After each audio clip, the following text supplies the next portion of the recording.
Alors l'association des juristes sénégalaises existe depuis plus de 44 ans aujourd'hui et mène régulièrement des activités de promotion, de vulgarisation, de sensibilisation relatives aux droits humains, mais surtout en ce qui concerne les droits des femmes et des enfants. Et dans ce sens-là, elle a eu à mener plusieurs plaidoyers en faveur de l'amélioration des droits humains, particulièrement de ces catégories-là.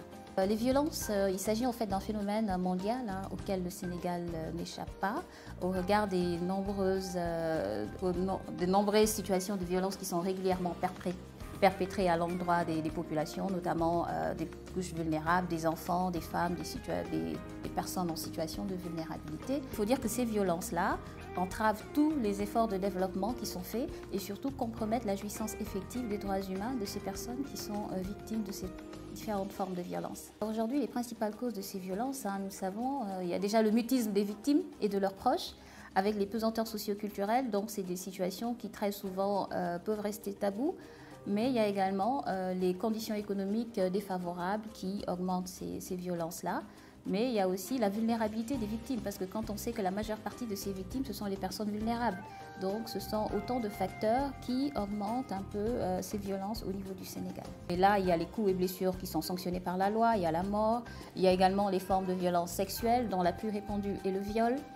Il y a également la pédophilie, le harcèlement, donc toutes ces formes-là sont des formes de violence sexuelle, en plus du mariage d'enfants, des mariages précoces. Mais il y a également les violences économiques qui sont très nombreuses, parce que quand on parle de défaut d'entretien, l'homme étant le chef de la famille, il lui incombe principalement de subvenir aux charges du ménage, et ce n'est pas toujours le cas, donc c'est une violence économique. L'association collabore également avec tous les acteurs qui interviennent dans le cadre dans la problématique des violences, aussi bien au niveau local que national. Nous travaillons aussi bien avec la police, la gendarmerie, les structures médicales et psychosociales, parce qu'on sait que pour les violences, il faut vraiment une prise en charge holistique. Ce n'est pas que l'aspect juridique et judiciaire qui est là, donc il y a forcément un volet médical qu'il faut prendre en compte, il y a un volet psychologique et même un volet réinsertion. Il faut vraiment intensifier tous les efforts qui sont faits là, notamment pour l'éradication de ces violences basées sur le genre de manière générale, sensibiliser les populations, parce que comme on le dit, nul n'est censé ignorer la loi,